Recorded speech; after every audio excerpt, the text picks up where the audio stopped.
All right, sweet.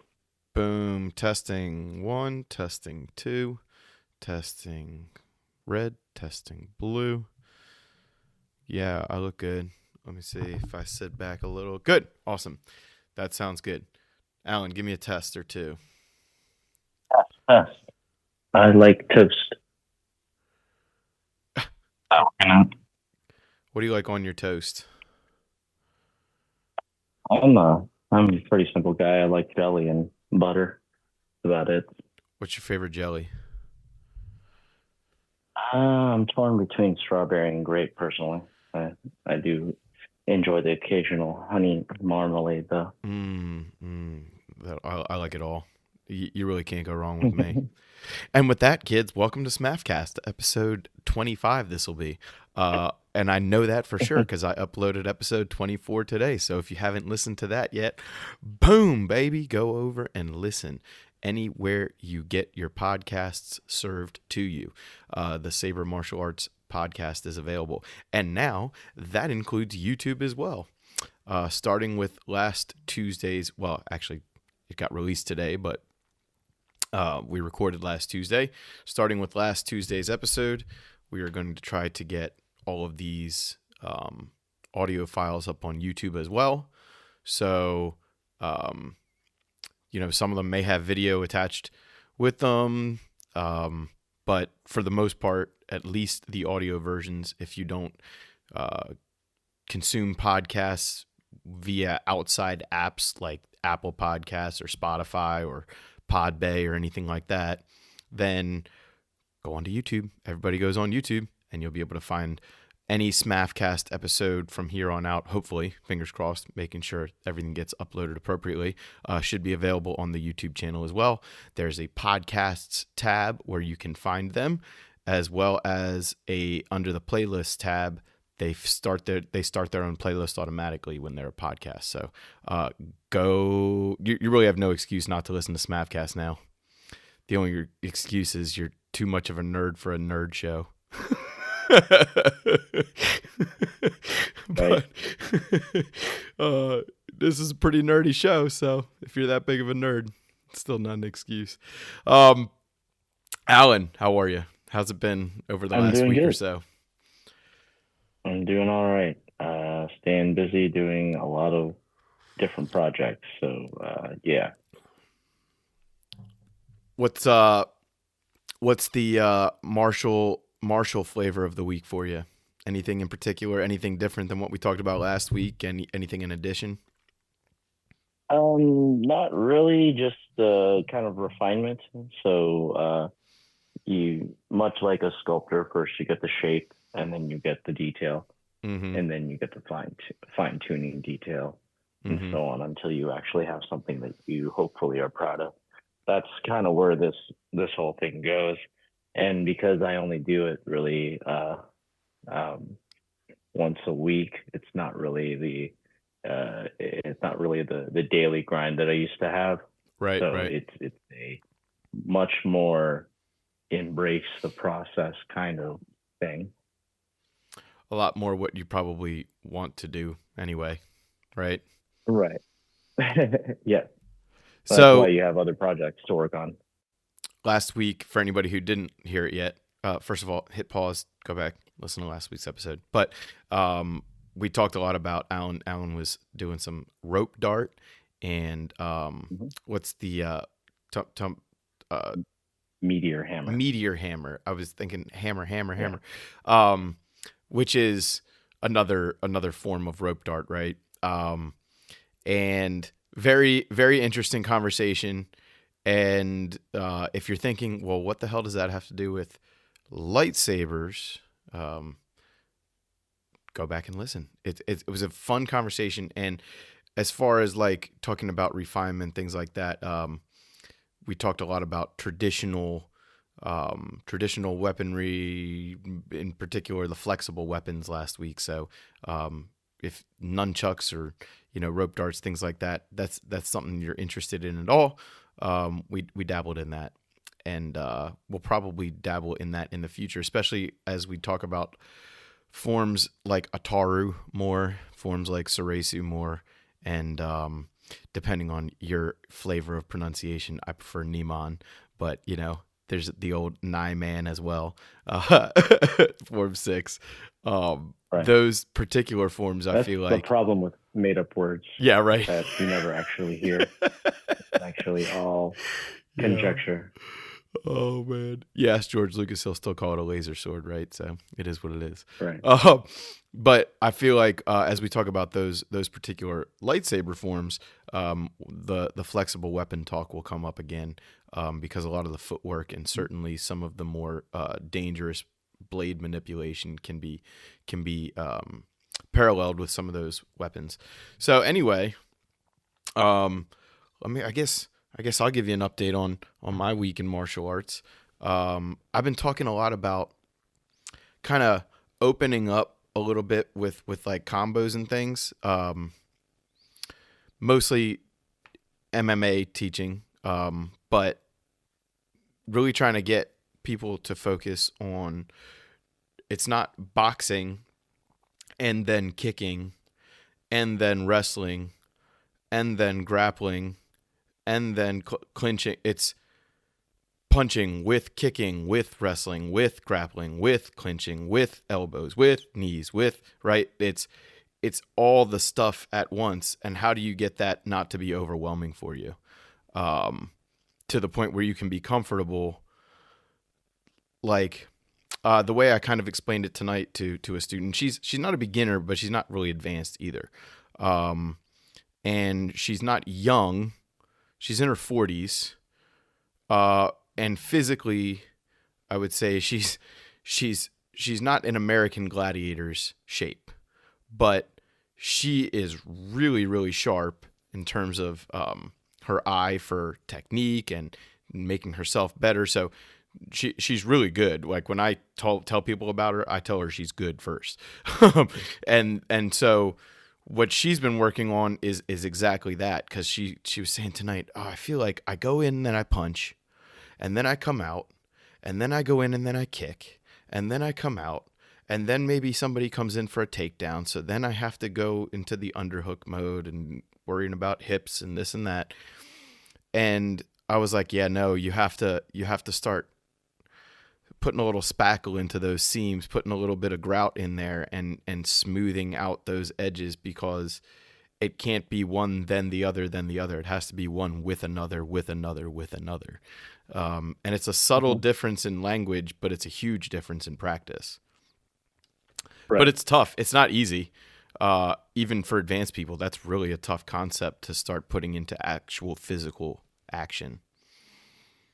Mhm. Absolutely. Any thoughts on that, The Alan? Like, especially as it relates to sabers, because I feel like a lot of times with competition mhm. saber combat, it's like Yeah. run in, hit, run out. We've talked about this ad nauseum. Run out, run in, hit, run out, run in, hit. Run. Like you might get 2, maybe 3 strikes in before you call a break or whatever. And that's the way a lot of people practice, which is fine because you're trying to treat it like a real lightsaber. So if you get hit once, that thing is gone, right? But um, there is a little bit of nuance. There is a little bit of ability, especially as you have like 2 skilled combatants, to kind of Mhm. to have a little flavor, to have more striking and parrying and reposting and stuff going on. So I don't know. You want to jump on this a little bit? Sure. Well, first off, in any martial art, you don't learn the whole thing all at once, That's a good way to right? start You this. I'm intrigued now. a way the biggest thing that people uh, I guess it's the product of popular culture is that all you need is a montage, and then all of a sudden you can win the tournament, right? Um, but it really does take dedication, and it does take consistency, and it does take small adjustments, right? Yeah, So small adjustments. I like that. uh, I'm gonna talk in a bunch of different parables here, and I'm probably gonna mix metaphors. But first off, big ships turn slow. You know, if you've lived, you know, if you just started this and you're, let's say, 8 years old, for the first 8 years of your life, you were not doing martial arts until you get enough years in martial arts to your life. Then you probably, when you started, then you probably shouldn't take it too seriously. That's a good So, point. I mean, Hadn't thought about that. if you started at 8, you know, let's say you're 9 years old, you're 1 year in, but you had 8 years out. So Yeah. it's a little bit of, I mean, you're looking at being able to suck at something first in order to get good at it. And that's just the name of the game But if of you're any skill, 19, whether it's, let's jump on mm-hmm, this. Let's say you started at sure, 18, now you're 19. That's still mm-hmm, 1 year in, yeah, but 18 years out. So right. now your And proportion is just so and this is yeah, mostly, although kids love lightsabers, this particular activity is mostly adults. correct. So most adults have been, we're talking like 30 years out, 1 year in, Mm-hmm, 40 years out, 1 year in, et cetera, et cetera. right. So this is an interesting take you've got going here. Well, that's the mindset, right? So Mm-hmm. let's start with what does it take to show up, Yeah. you know, and what Yeah. does it take to keep coming back? And it's the mindset of that. Hey, you know what? I'm not an expert at this, And it's okay to be a believe it or beginner, not. or it's okay not to be an Yeah, expert. exactly. And so see yourself as, the amount of years of experience you have in it, and it'll be a little bit easier to swallow that pill, right? Mm-hmm. The other thing is that in any martial art or any skill, anything that you want to get good at, again, the metaphor is you don't eat a whole cow for breakfast. You have to you have to eat small bites, and you have to actually, chew the food and digest it. It's not one of those things, again, that will just be jacked into your brain like the Matrix. Mm-hmm. It's something that does take a little bit of time, effort, and energy in order to get good at. Now, some people might be, better at it than others because they have other experience Sure. that they might have other experience that is basically conducive to learning Right. what the lesson is Physically today. relevant or mentally relevant to Right. martial For arts in for general. example, Yeah. if lightsaber is your first martial art, then of course everything is new and exciting and at times difficult. But if it's, your third or fourth martial art, you've done open hand taekwondo when you were a kid. You've done some bow staff training before with your brother in the backyard. Mm-hmm. You've actually held a weapon before and brandished it before you like a sword and actually started to understand technique versus just swinging it freestyle. You know Not that. that there's anything, yeah. No, no. Go ahead. Finish your thought. I'll remember. Sure. Not that there's anything wrong with going freestyle. It's actually encouraged once you're comfortable with it, but understand the difference between form and function. Yeah. So what I was gonna jump off was you said understanding technique, and just at the end there you said understanding form and function. So these are three things that I had one particular teacher who really just drilled these three things into us because his whole thing was I have to pay attention to technique. I have to pay attention to these things because I'm not very naturally athletic. I'm not very naturally reflexively fast. I'm not hyper Sure. strong for my size, et cetera, et cetera. It's like, so I don't have those like Olympic attributes or whatever the case may be. I'm not the college football jock. I have to pay attention to all the other details to make up for what I'm lacking in just raw ability, natural ability. Exactly. And I thought that was like very, because for me, I'm kind of the opposite of your initial example. I am only 4 years out of this game, 30, almost 2 years in. And it's like, for me, I don't remember what it was like to be a beginner. So I kind of always have approached things like I don't know what's going on. And it's allowed me to just like soak up all this information over time, because that's just the way I've always been. I've never known anything else since I was 4. So my mind is Right. trained to come into things like a dry sponge. And Mhm. I think the whole technique thing is kind of what got me to translate this concept to my student tonight, who is, like I said, older.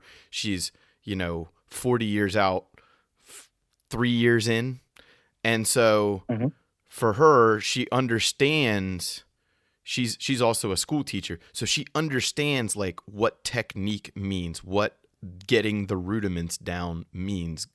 And for her, it's that frustration of, so I have these rudiments now, I know what to do, how come I can't put this combo together the way I want, or how come I can't just do things seamlessly? And I was like, well, okay, so like, you're a musician too. You had to learn the notes, then you had to learn the scales, then you could learn some songs and chord progressions, then you could learn to improvise later, right? Like, you couldn't just jump out of the gate and start playing with Count Basie and his orchestra. You had to you had to learn the notes first. And I was like, so that's like, to you, being here 3 years feels like, man, I've been here a long time, but 3 years really Mhm. isn't. That's a Not a great lot. that's a Right. great amount of time, but it's not a lot.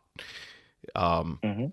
and anybody who can keep something up for 3 years, trust me, you can keep it up for 30 years. But to keep it Right. up for 3 years at all, that's already a lot more than a lot of people can do. Long and short of it is, telling somebody like that, who some of her physical limitations, um, you know, a little bit of weight, but also just her height and things, just a lot of physical limitations. But Mhm. when she focuses on technique, when she focuses on like little things, like she said, okay, I noticed that I don't get hit so much when I focus on the opponent's chest.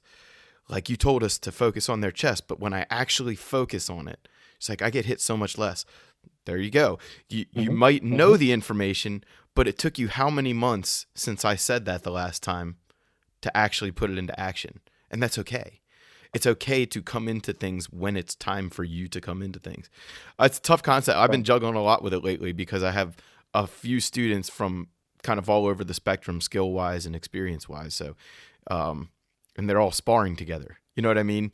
So when you're Mhm. throwing punches and kicks all in the same room together, but you're not all the same level, it makes things interesting. Mhm. And that's the way saber fighting is all over the world, honestly, at this point, because what you have is people like you and me with extensive martial arts backgrounds, and you have people who Mhm. just do it because they like Star Wars and lightsabers, and maybe they wanted to get involved in a martial art, or used to be and want to do it. All of these people are valuable, and kind of understanding where you fit into the whole thing, it comes with time. But Right. anyway, I think we're kind of rambling, but this is healthy rambling. This is kind of where I wanted to go tonight. Mhm. Um, Sure. so let's talk a little bit about we'll kind of take this car off of this freeway and maybe drive a different one. Let's talk about how lightsaber maybe could be an easier medium to understand this concept of like learning to flow with the basics, learning to become more like style or artistic even with your Mhm. basic knowledge, or if you're more advanced, just trying to take all the crap you know in your head and make your body do it on command without having to think about it. I personally think the lightsaber is maybe the best martial art outside of learning like how to really become a good kickboxer or something like that, where your whole body's involved.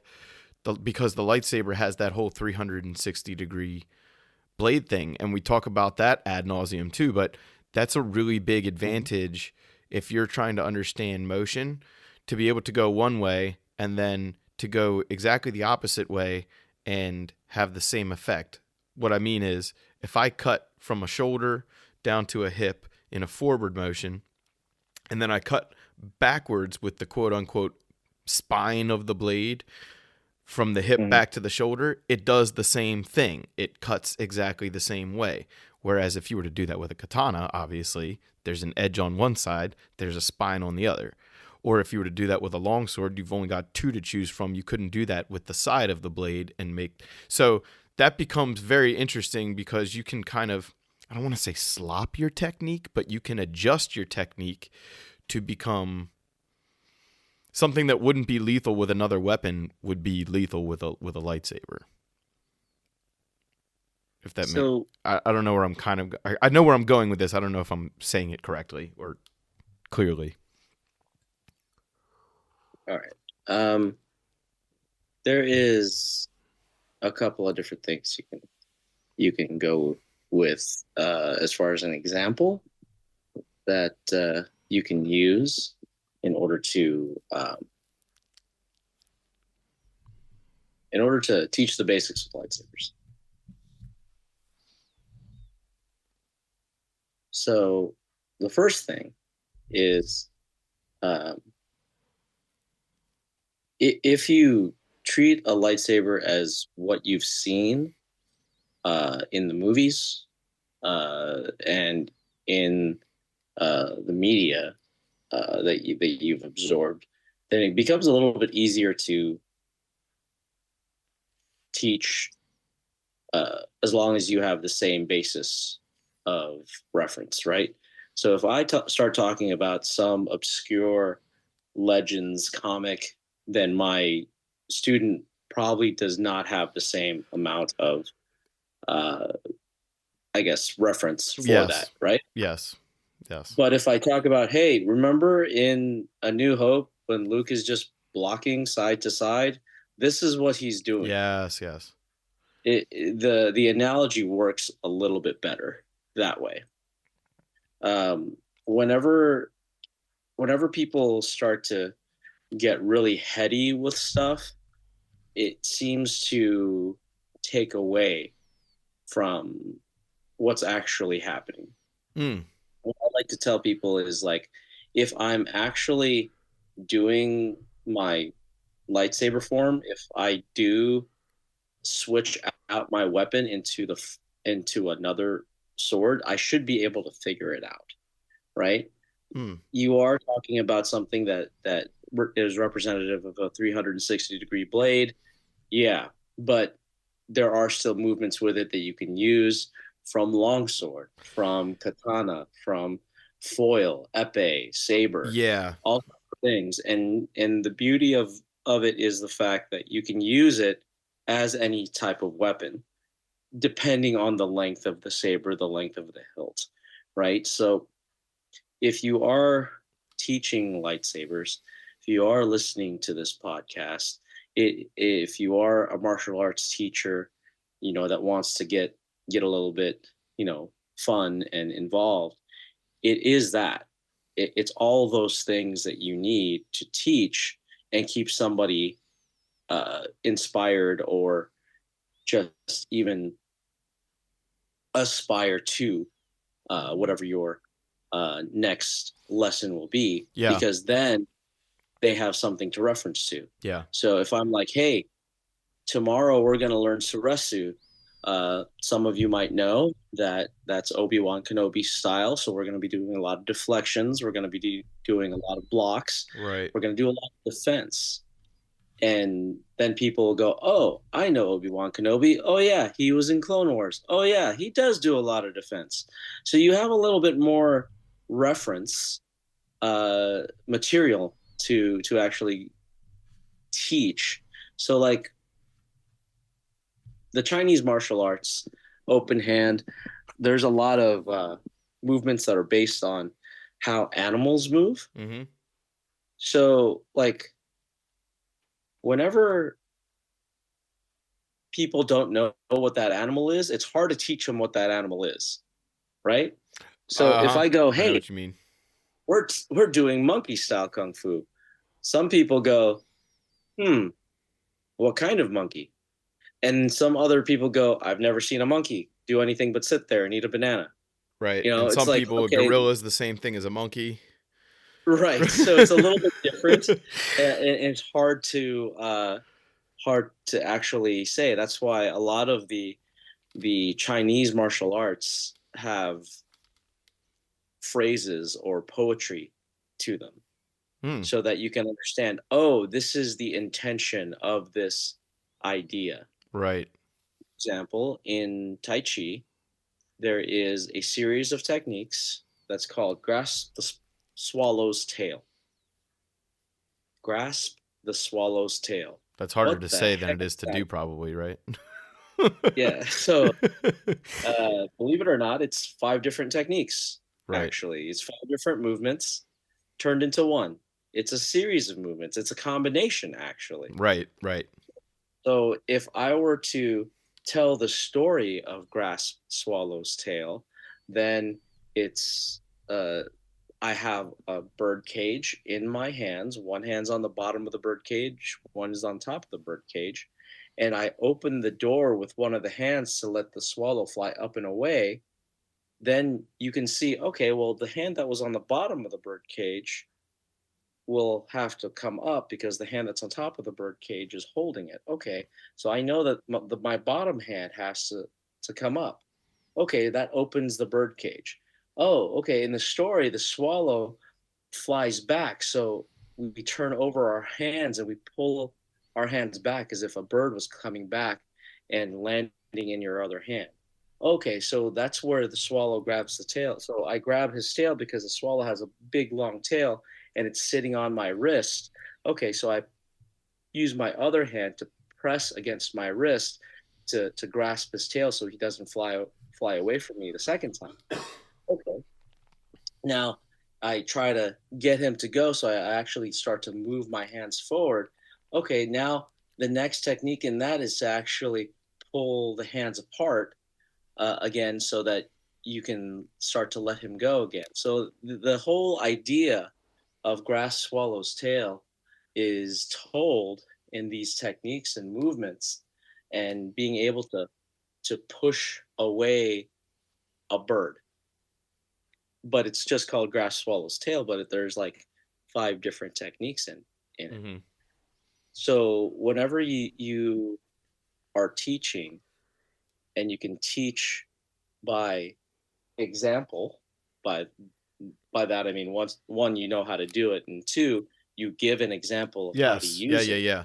it, Yeah. it becomes much easier to actually do, and much easier for a student to practice and understand on their own. Yeah. So Funny. I sometimes think I'm a little annoying to my students in the amount of times that I'll come up with like an analogy or an example or some metaphor for what we're doing. sure. But I'm constantly trying to like read the room and relate it to different people that are in the room. Like if I know I have a soccer player in the room, I might have an idea of how this might relate to a soccer concept. I might bring that up. Or I know if 10 of the kids in the room play in the band at school, then I can make a music reference to quarter notes or something versus eighth notes, and they'll pick right. But you got to try all these different things, and like you said, finding sometimes the one that reaches the broadest audience, if that's what you need to do in that moment, because sometimes you are trying to reach a narrow audience. But if you're trying to reach a broader audience, that sometimes becomes really difficult to not lose them. Like you said, you don't want to get too niche with your examples, but also you said something else, like the overall concept, the overall feeling or intention of what you're trying to do. And with sabers in particular, I think the fact that blade is so ubiquitous, if you will, like from form 1 to form 7, the actual weapon itself changes very little. You might change, like you mentioned, the hilt length or the blade length or the number of weapons you're using, but it's really the same thing from form 1 through form 7. No matter who you are, you can really only do the things that that one type of weapon can do. And that's kind of a benefit and a detriment. It's a detriment in the fact that, you know, it's not a real weapon. It doesn't actually exist in real life.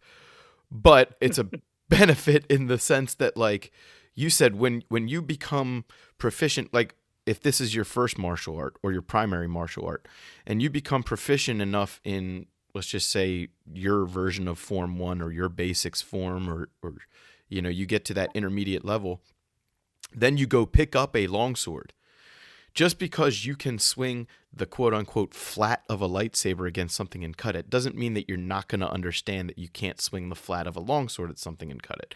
But you might understand that swinging the flat of the longsword will parry or deflect or manipulate the opponent's weapon. So, like you said, you're going to understand that these motions still have merit when you do them.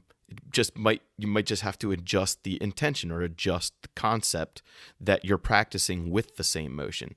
So I think the lightsaber is kind of like, I know personally, it made all the other weapons a lot easier to understand for me. And it took me a long time to actually tell some of my teachers, like, I practice this with a lightsaber first, just so you know. Like, I didn't use the katana first. I didn't use the nunchucks first. I practiced it with a lightsaber first, or a short lightsaber. I practiced it, blah, blah, you know, because it's such an easy lens. Like this, no matter which way you turn it, it's going to do what you want it to do. So then when you have to focus in on a harder, like 2 edges or 1 edge, or, you know, just a totally different weapon, it's sort of like taking the training wheels off. So you do have to work a little harder to hone things, but you've done it all before. You've done the motions before. I don't know if I'm making sense, but in my head I am. You are making sense. It's a matter of just actually, how's the best way to put it? We talked about this before. If you set a stone under moving water for 36 months, then even if you take the water away, there'll always be a groove in the stone. Mm-hmm. Right. So whenever we talk about, you know, practice and being able to do any of this stuff, a lot of what we're actually talking about, or at least what I'm talking about, is trying to get people to become that bit of stone, right? You want to practice and have enough wherewithal and focus to just do it for 3 years. If you did anything for 3 years, you're probably going to be pretty decent at it. You're going to have a groove, so to speak. You're going to have a little imprint, a little bit of that ingrained in your body. Exactly. That's kind of where it starts. So depending on, you know, who you are and where you are in the nation, and what schools are near you, whether it be for whether you're actually learning martial arts or lightsaber, or a combination of both, or, you know, anything, any skill really. I mean, you could apply this to you know, framing a house. You're gonna be pretty good at it if you just keep at it. Yeah. Right. And you're, or at least going to be better than you were the first day, hopefully. So whenever somebody tells me that they can't do it, or they don't know why they suck at something, I'm like, well, yeah, that's how it starts. Yeah. And then you get better. You start off sucking, and then you get better. That's just how it goes. And if you don't get better, that means you just haven't practiced. Yeah. And you know how you practice? One move at a time. That's exactly one right. step at a time. My mom has been a piano teacher for, I want to say, almost 50 years. And she famously, or infamously, in my family at least, we're all musicians. And so we all had different, you see this in martial arts, in all sports too, but like I was the one that didn't really have to practice very much. My brother Okay. had to practice all the time, but he was so good. Sure. But like naturally not as inclined to just pick up a piece of music and go for it, right? So I would go Sure. and play in the band and stuff, and with him, and we'd do our solos and stuff, and he'd be at his instrument for like 3 hours a night sometimes, hacking through these measures. And I'd be like, Mom, why does he do it so much practice? It's like, I can play it, and she's like, he knows how to practice. You don't know how to practice. She's like, most people don't know how to practice. As a matter of fact, I would say almost no people know how to practice. And this was her way of saying, just because you can do it doesn't mean you'll always, or like, you know, doesn't mean you can't basically grease that groove that you're forming by putting that stone in that running water. Like, Right. Okay, you can play it, but one day he's going to be better than you. And it didn't take very long at Right. all. Like, he practiced his ass off, and he was better than me. And he had to still practice to be better than me, but he was better than me. And to this day, he's way better than me now. Like, way better than me, because he still practices. And I am lucky to take my instrument out once a month. So, but the reverse is true with martial arts. I mean, he got his black belt with me, his first black belt he got with me, and he hasn't done martial arts in 20 years. Now, I bet you if he went into the dojo, he'd be able to do all his motions within a few classes. He'd feel pretty comfortable again, but that's just because the groove is there. It has not been greased in a long time. It has not been worn in a long time. It has not had any material removed from it in a long time to make that groove more defined. So it's just, you know, everybody, this is kind of a lens for everybody to look through, like things that you like to do, or things that maybe you've never tried but you want to do. Like, learning how to practice is important, and like you said, starting one move at a time, but also like kind of giving yourself little hurdles to overcome in your practice. When I spar on Wednesday nights in MMA, one thing I hate doing is wrestling. So what do? Every week I try at least one takedown. At least one time I put myself in a position to wrestle. And it sucks. I hate it. Every time I do it, I'm like, why did I do this again? But I did it because I have to give myself a hurdle to make my practice worthwhile, to make my practice more interesting. Because if I'm just practicing jab, cross, and a front kick, you know, in my sparring, like I've been doing that for 32 years, it's just not enough anymore. I'm going to get better at it, but I'm not going to feel any progression. You need to feel progression. It's a personal thing. You just need to feel like you did better than you did the last time. And so, yes, practicing the same stuff you've been doing for 32 years is important, but also put yourself, just like, give yourself a little challenge once in a while.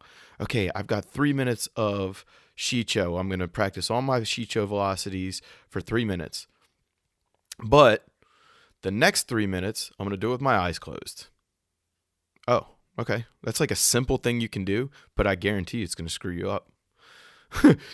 And then once you overcome that screw up, next time you do it, it'll be like, oh man, it's so good to open my eyes again. Look how dope I look when my eyes are open. Like, you're just going to pay attention to those little things. You're going to grease that groove. And then for me, that translates into, okay, I'm really good at shicho, or I'm really good at, you know, I'm winning a bunch of tournament matches just with the simple basics. I want to do more. I want to be exciting. I want to feel exciting when I fight now. Remember, we're holding toys. We're holding science fiction toys when we do this, and we treat it so seriously. But it's important to go back and have fun. So, like, why not try some spinning shit? Right? Why not try some flippy dippy, do a cartwheel or something? Like, just have fun once in a while. And do it seriously, though. Like, okay, I want to try and get a point from a spinning strike. Just why not? Right. Why not?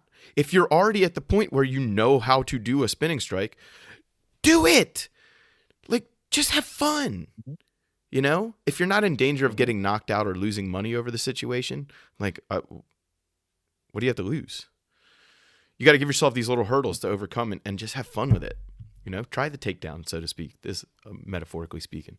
So anyway, let's talk a little bit about how you might practice some of this. Like, well, let me give you my example first. One way I really like to get into a flow state, whether it's with empty hands or with a weapon like a lightsaber or whatever, is basically starting with my form 1 and progressing through what I would call my form 7. And what I mean by that is starting with one strike at a time, maybe in the mirror, maybe just with the lights off with some music going or whatever, just one strike at a time, go through my 12 strikes or whatever, go through into form 2, do the same thing.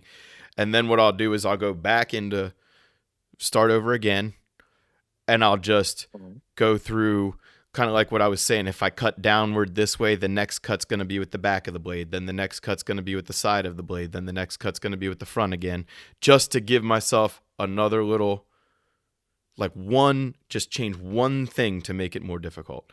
Then the next time I go back to form 1, I might do random order. Try to still get all 10 or 12 of my strikes, but in a totally random order. Instead of 1 through 10, it might be 10, 3, 6, whatever, yada, yada.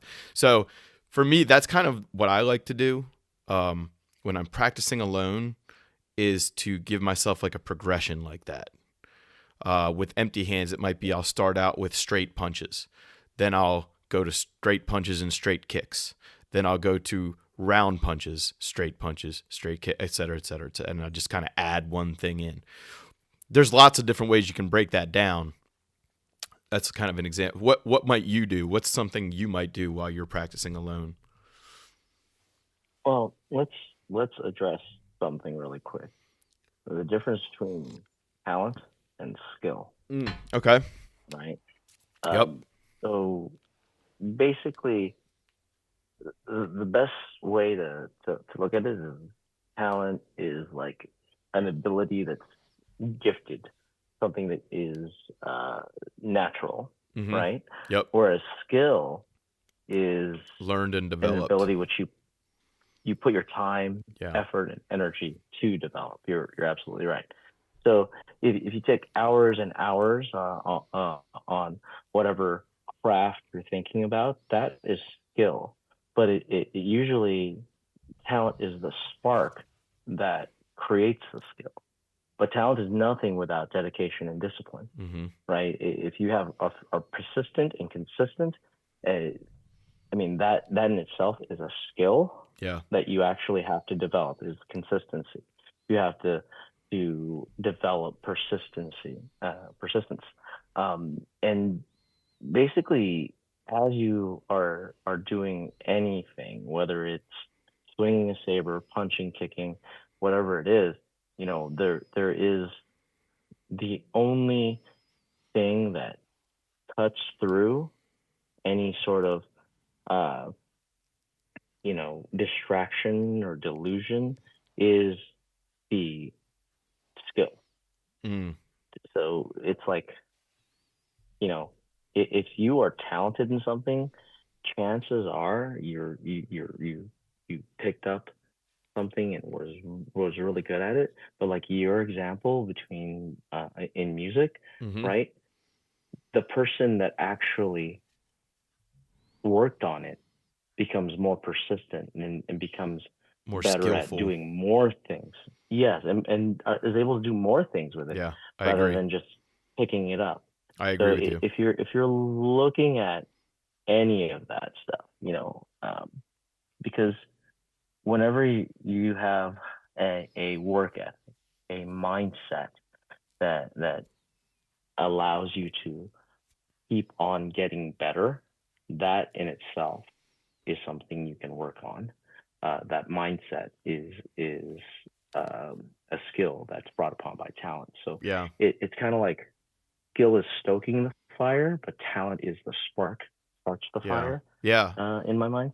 So if I'm doing, for example, to address your question, if I'm trying to get better at, let's say, striking and blocking, we have to go back to the beginning, strip everything away, and go back to our form one. Yeah. We have to go back and go, okay, what am I actually trying to do? What angle does this work best at? Right. And okay, block number one. Okay, block number two. Right. Okay, block number three, block number four, and so on. Okay, now if I had this, can I go from block one to strike one, block one to strike two, block one to strike three, and Right. over and Right. over again, you can kind of Start see, sort of okay, that's where that layering the goes. progress that way. Absolutely. So Very small now, layers at a time.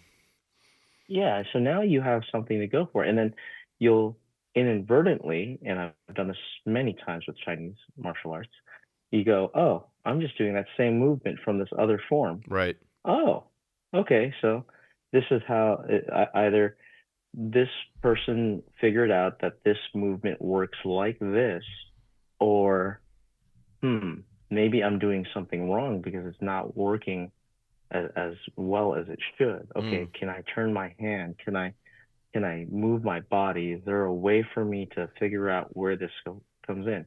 And that's when a teacher or somebody that Coach, that even is just a an friend who's there to, outside observer. yeah, outside. Exactly. That's a good way to say it. Because like even a camera, if you Yes. have the ability to just set up a camera and just practice, you can, and people hate this, watch yourself on camera Yep. and see what you can do to improve. I stopped So hating it. I forced myself to do it good. so many times that I stopped hitting. Now I'm just neutral about it. It's just, I'm just me when I see myself on a camera. Yeah. It's like just watching a TV show. It's me, but it's not me, if that makes sense. Like I disassociate myself from the person on the screen. So I've become good at student, but right? man, did I hate it. And everybody hates it. Until you do it. Everybody and then hates it at first. It's when you start to enjoy it that's that a skill. maybe want to look in the mirror a little bit. Yeah, right. That's a skill, right? So it's something to be to just understand and know that if you are trying to get better at something, you are going to have somebody watch you do it. Yep. And if you don't have anybody, then you're going to have to watch yourself. Yes. So it's one of those deals where if you can, I mean, every professional sport watches film, right? To get better at the next. Oh, yes. Including martial artists. Including martial artists. And I mean, this is why one of the best things, before we had, walls with giant mirrors, only palaces had those, right? So you had to be rich in order to see how good or bad you looked. Yep. Or you would have to take your teacher's word for it. Exactly. Fellow students, I guess. Yeah. So if you want to get good at martial arts, if you want to get good, and we just keep on saying it, experience is the best teacher, but you have to put in the time. You have to actually show up and go, check this out. This is what I have, and this is the timestamp I had it at. And you know what? In a year, if you keep working at it, you're probably going to be better than that person. I think we don't like watching ourselves a lot of the time. And I say we because even though I've gotten used to it, I still don't like it. It's not like something I don't sit down and go, let me just watch home movies of myself doing stuff. Like, no, like I don't want to, but I've just gotten numb to it. And I think the reason we don't enjoy it a lot of the time is because our reasonable brain, our rational brain takes over and thinks to itself like, that was wrong. That was incorrect. And we know the correct way it should look or be. And we know that we did something wrong. And when we can't forgive ourselves for it. When in reality, like, if you don't forgive yourself for the mistake, you're not going to ever fix the mistake. You're just going to dwell on that nonsense for a long time. And that's kind of my mom's point with the telling people they didn't know how to practice. What she would say is like, people will practice the parts they know, or they'll play the song from beginning to end, and that they'll call that practicing. Like we say, people go in and spar, and they'll call that training. That's you are doing a form or a part of training or a part of practicing, but you're not doing the full thing. The person who goes back to the two bars in that piece of music, the two measures that they're fumbling over, and plays those two measures 10 times in a row without one mistake. And if they make a mistake, they go back to time 1 and try it again. Like, that's the person who understands how to practice. Then they add the first bar before it and the bar after it, and they practice only those 4 bars 10 times in a row without a mistake. And then they add 2 more on either. You know what I'm saying? That is somebody who understands how to practice, how to make the most of a mistake. Making the most of a mistake is how you get good at things. And it sounds like a fortune cookie. We say, like, people say that to you, your coaches say, your teachers, it's okay, you learn from your mistakes. But like, you actually have to believe it and do it. And martial arts is a really good teacher for that, because mistakes hurt. Mistakes mean you get punched in the face, or you get hit in the arm with a polycarbonate blade, or whatever the case is. And pain is a pretty decent teacher for a lot of people. Some people relish that pain. I'm not one of those guys. And if that's the type of person you are, I actually recommend maybe you don't get into fighting, because you're going to get CTE. But if you are the type of person that can learn from mistakes and be okay with mistakes. I have a 4-year-old and a 7-year-old. I am every day learning how to be okay with mistakes. My mistakes, their mistakes. Like, that is being a dad, is coping with mistakes all day long, every day. And I think I've gotten pretty good at the dad thing by trying to figure out how to get over those hurdles. And anyway, we're Well, on the note of, yeah, go for it. Being able to watch yourself and get better at it. That's how I started this whole rant. Yeah, go back to it. Thank you. Remember that if you don't feel any different, then you feel indifferent. Ooh. Which means that you are not able to see your progress in certain ways, right? Yeah. So, yeah, like, I have learned how to become a samurai in 5 minutes, right? My teacher yelled at me in Japanese for about 5 minutes, and he grunted, and he put my sword in different positions, and then he said, go. And we fought. That was it. That was my lesson. I had a 5-minute lesson on how to sword fight. And then we fought. And then, for the past almost 20 years now, he does the same thing. He grunts at me for about 5 minutes, and then we fight. And then the only difference is that he tends to nod whenever I hit him now. So, and the difference is I can hit him now. Yeah. Yeah. You know what I mean? That there are so many different things to be able to do, and so many ways to hold a sword, and so many ways to accept a sword strike coming in and have to retaliate, parry, riposte, play. But there's impossibility of getting just so good that you don't have to practice anymore, right? It's not a thing. It's not a thing. Erase it from your mind. Yeah, the best athletes on the planet still go to practice. They still work on their basics. They still work on it because that's the difference between, you know, the indifferent and the person that's constantly working to get better, even if it's just an inch further than before. Just a micrometer more of a range because you're a little bit faster. That's the difference. There's not a single person that's a master of their craft that didn't work on it. They're not really they're not just sitting there waiting for the phone to ring for their next project. They are hustling every day, developing their skills, and refining their skills, and use those skills to accomplish whatever goal that might be. Now, if it's hitting somebody with a polycarbonate blade, awesome. If it's hitting somebody with a shinai, or even shaving a hundredth of a second off of a turn in a race. Sure. Those things matter. Yeah.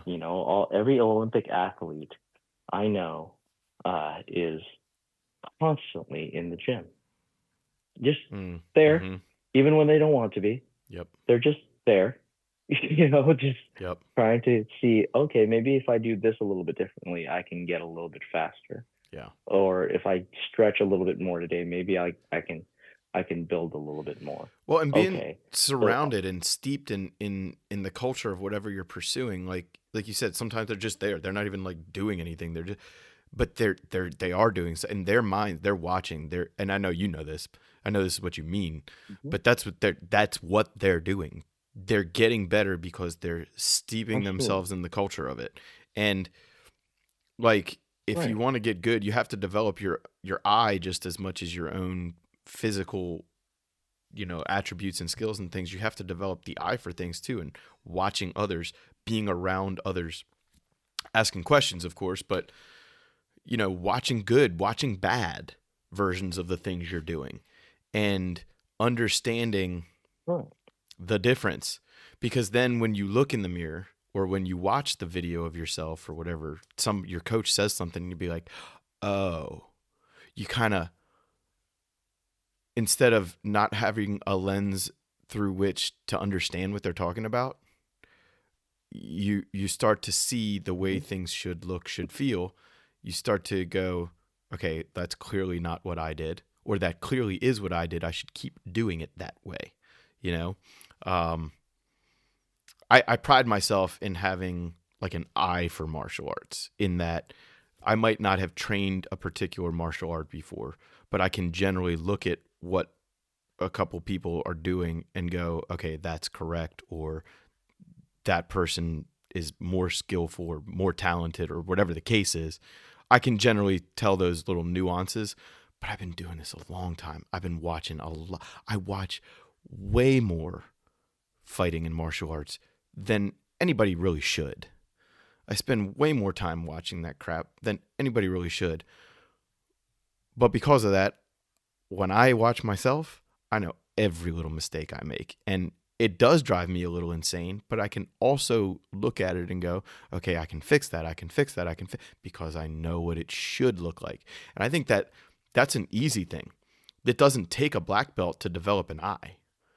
A lot of times, like, your best fight commentators and people like that, sports commentators, never played the sport professionally.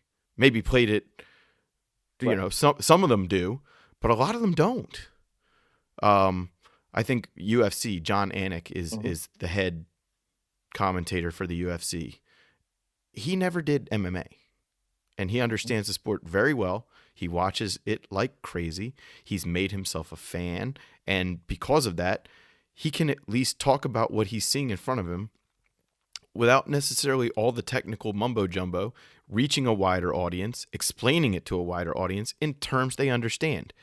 And because of that, everybody gets better. Right. So it's the same thing with, somebody on the football commentary on Sunday afternoon or whatever. Maybe they didn't play college football, but having watched it that's the reason they're at that job. You know what I mean? So I think I think that's an underrated part of practicing. We don't even really think of it as practicing, but watching other people practice is practicing. Right. And absorbing that, like Yeah, you it use can't the just be analogy of a a sponge, passive watch. It has to be an active right? observation. Right, but that's a very good way to think of it, right? Um, I mean, we're talking about martial arts, so we're gonna invoke the holy Bruce Lee, right? Yeah, yeah. You know, you have to absorb it, absorb what is useful, discard what's not. You know, that's one of the tenets of Jeet Kune Do, Yeah. right? So if you're actually doing martial arts, if you're doing lightsaber training, if you have any success, it's it's embracing what you can do now Yeah. and working on it until you do better than you can do now. Mm.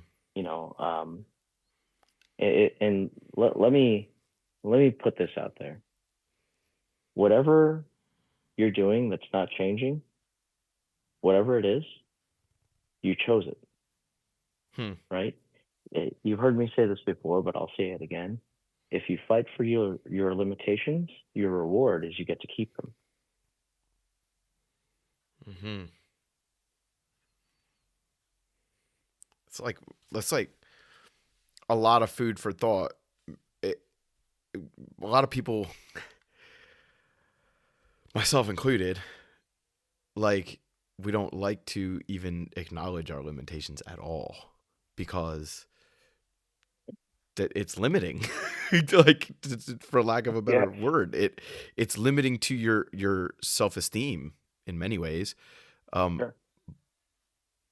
but it's just like learning to watch yourself. Like you have to become numb to like nobody's perfect. Uh, Right. you, But also remember that, you're not in this world to live up to my expectations. exactly. You Yeah. have your Yes. you have yourself to Yeah. do that, and everybody is their own worst critic, right? Yeah.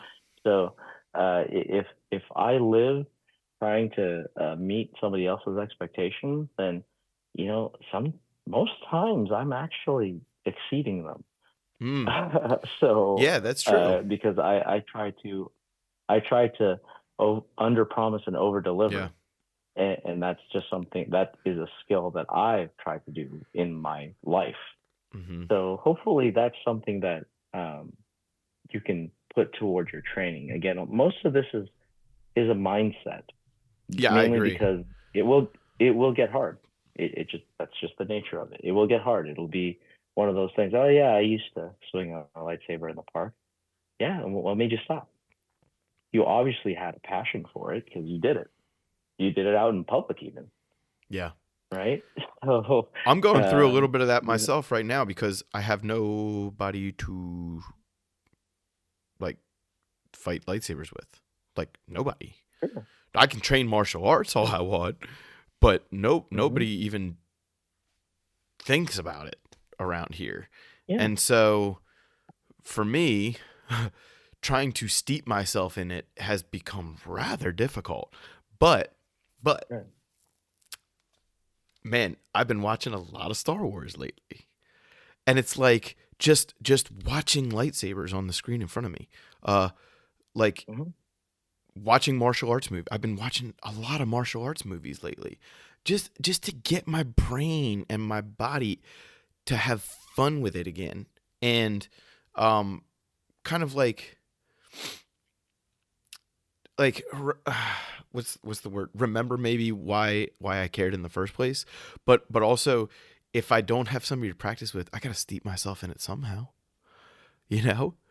I gotta Right. somehow get that. And lately for me it's been I'm hella judgy about, like, since Disney took over Star Wars, like the fighting, the lightsaber choreography and things, so hot and cold with me. um Like I think the sequel trilogy has some of the worst lightsaber fighting ever. However, like the Ahsoka series had pretty Sure. decent lightsaber fighting.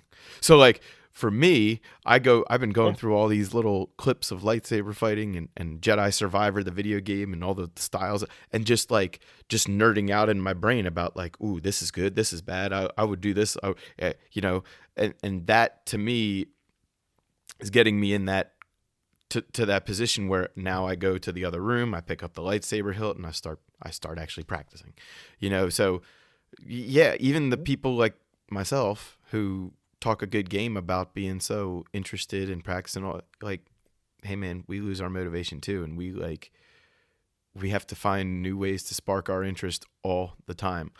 I like to think of myself as a 1%er. And I don't mean like a murderous motorcycle gang member. Sorry if we have any of those who listen. Thank you for subscribing. We still appreciate you.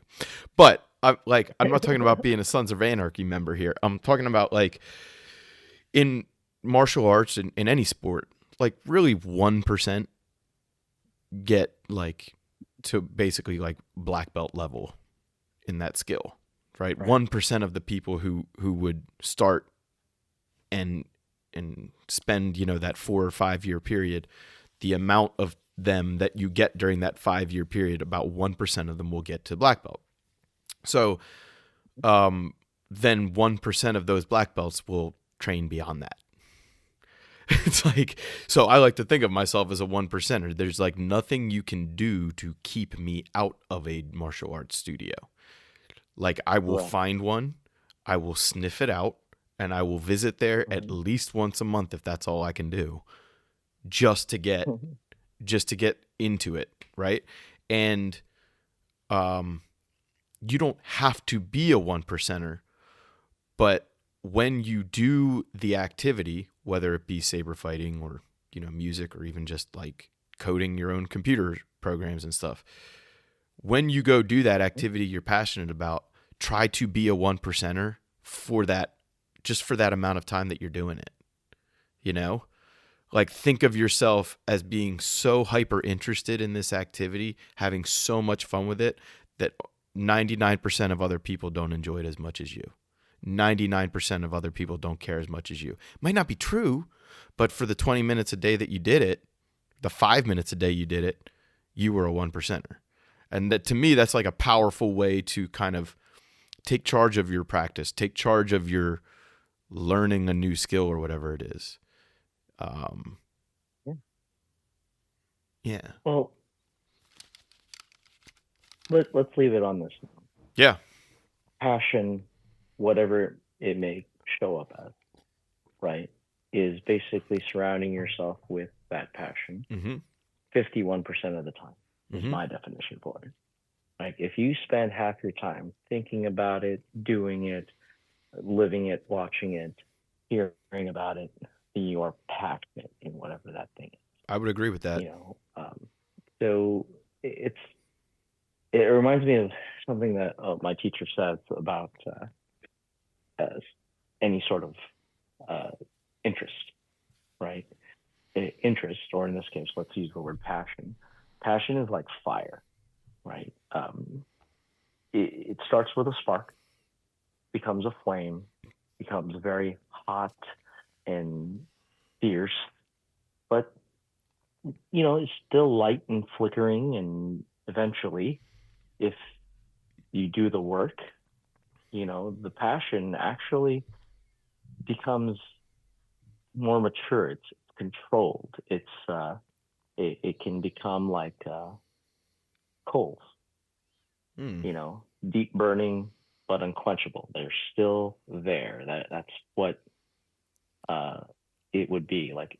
All interests go in that kind of cycle. I'm so glad you used that example.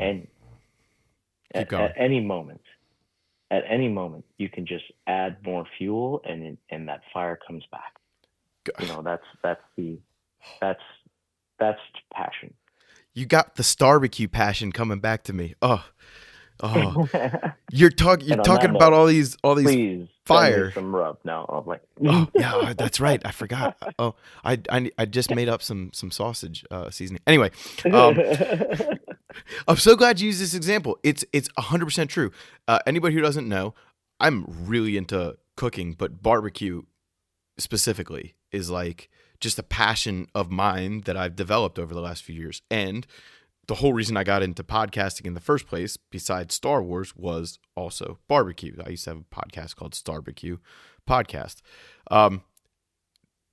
Anyway, that might be back in the future, especially now with all this fire you're lighting under me. But you're 100% correct. The ultimate way to cook on a barbecue is to get a raging fire going to the point where it burns your sticks, your logs down to coals, and then to be able to spread those coals out evenly in the heating box, the fire box, so that the meat in the separate area gets a nice even flow of that heat, and the heat will stay pretty constant, slowly cooling off, slow over time. However, as soon as you add a dry log to that bed of coals, I mean, it goes up like a church fire, like an old wooden church, just boom. I don't know. I'm sorry for anybody who's religious and listening. I didn't use a church for any particular reason. It's just the first old wooden building that came to my mind. But it's just it's the same thing in a bar. Like you want that nice, intense, because it looks like nothing's happening in those coals. They're turning white and black. There's this tiny little orange dimness in the middle there. You give it just a little breath, a little, and a little bit of a log on top, and I'm telling you, right away you're cooking with fire again. And that is a really poignant way to explain passion in any form. I just appreciate it because of the barbecue reference, but you're dead on in all regards. So yeah, let's leave it at that. It was a bit of a roundabout conversation tonight, but I thought it was fun, and I hope everybody listening got a little something out of it. A little confused maybe, but a little something out of it. So you guys, thank you for listening. Please, if you're on YouTube, we would love it if you would hit the subscribe button. If you are on any podcatcher app, please do the same. Hit the subscribe button and get the Saber Martial Arts podcast delivered to your device every time we put one up. If you're on, also, yeah, leave us a 5-star review. That's what you don't even have to do it on our podcast. That's exactly leave a 5-star review on somebody else's podcast and mention us. Yeah, they won't delete it. We do have one 5-star review on Spotify. I just saw that today. Very awesome. Nice. Yeah, but also if you're on that. YouTube, please, I know you might not want it to affect your news feed or your algorithms on your phone or whatever, but if you don't mind hitting that thumbs up button, we really appreciate it. And it'll just give us the opportunity. If you've listened this far, you are already on the algorithm. Yeah, that's true. It ain't going to hurt you now to hit that thumbs up button or leave a little comment. Hey, thanks guys for wasting my hour and a half. Appreciate it. See you next week. This party's over. Yeah. So bring with that, Saber. Bring your own Saber.